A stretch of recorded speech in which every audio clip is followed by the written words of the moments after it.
Hello friends, welcome to my channel. आप देख रहे हैं मेरा YouTube channel M K learning series. So let's start. आज की प्रेजेंटेशन में हम अपेंडिक्स और अपेंडिसाइटिस के बारे में तफसीली मालूमात हासिल करेंगे।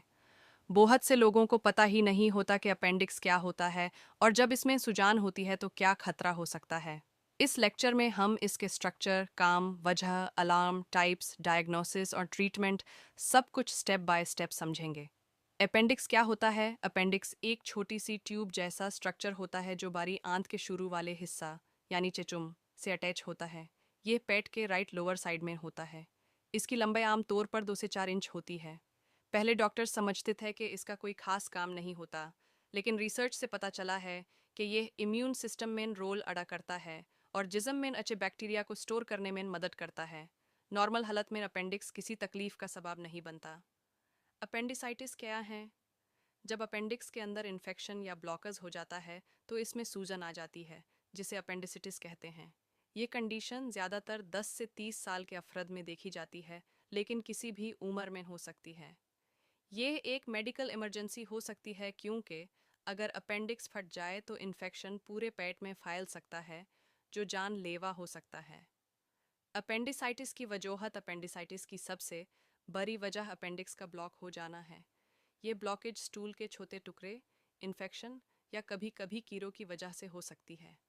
जब रास्ता बंद हो जाता है तो बैक्टीरिया अंदर भरने लगते हैं और प्रेशर क्रिएट होता है। इस प्रेशर की वजह से सूजन और दर्द शुरू हो जाता है। रेयर केसेस में ट्यूमर भी ब्लॉक के का कारण बन सकता है। सिम्पटम्स: अपेंडिसिटिस की सबसे पहली अलार्म पेट के बीच या नाफ के इर्द गिर्द दर्द होती है।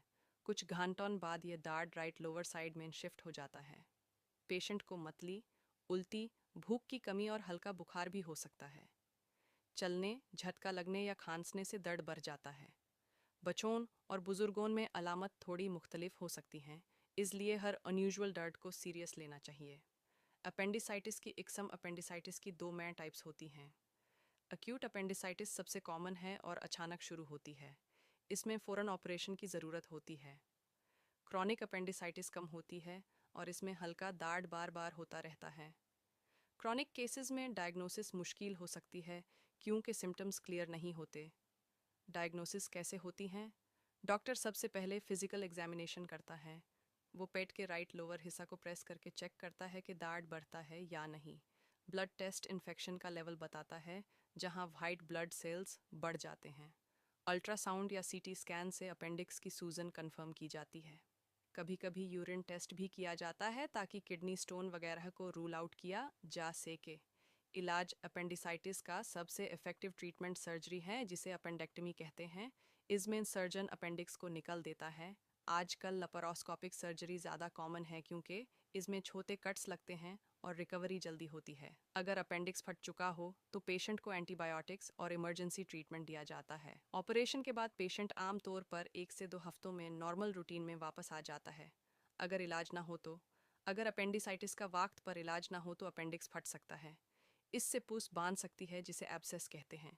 सबसे डेंजरस कॉम्प्लिकेशन पेरिटोनाइटिस है, जिसमें इन्फेक्शन पेट के अंदर फैल जाता है। ये कंडीशन बहुत सीरियस होती है और आईसीयू तक ले जा सकती है, इसलिए दर्द को इग्नोर करना खतरनाक हो सकता है। प्रिवेंशन: अपेंडिसाइटिस का कोई स्पेसिफिक प्रिवेंशन नहीं है, लेकिन हेल्थी लाइफस्टाइल मददगार हो सकता है। फाइबर वाली घिजा जैसे सब्जियां और फल लेने से स्टूल सॉफ्ट रहता है और ब्लॉकेज का रिस्क कम होता है। पानी ज़्यादा पीना और इन्फेक्शंस का वक्त पर इलाज करवाना भी ज़रूरी है। रेगुलर मेडिकल चेकअप भी फ़ायदेमंद हो सकता है। कंक्लूजन: आखिर में यह याद रखें कि अपेंडिक्स छोटा सा ऑर्गन है, लेकिन जब इसमें सूजन होती है तो यह बहुत सीरियस प्रॉब्लम बन सकती है। राइट साइड के पेट में 30 दर्द को कभी इग्नोर ना करें। वक्त पर डॉक्टर से रब्ता करना और प्रॉपर ट्रीटमेंट लेना बहुत ज़रूरी है। जल्दी डायग्नोसिस और सर्जरी से पेशेंट बिल्कुल सेहतमंद ज़िंदगी गुजार सकता है। So this video is all about appendix treatment symptoms and causes prevention and all details related to this serious topic.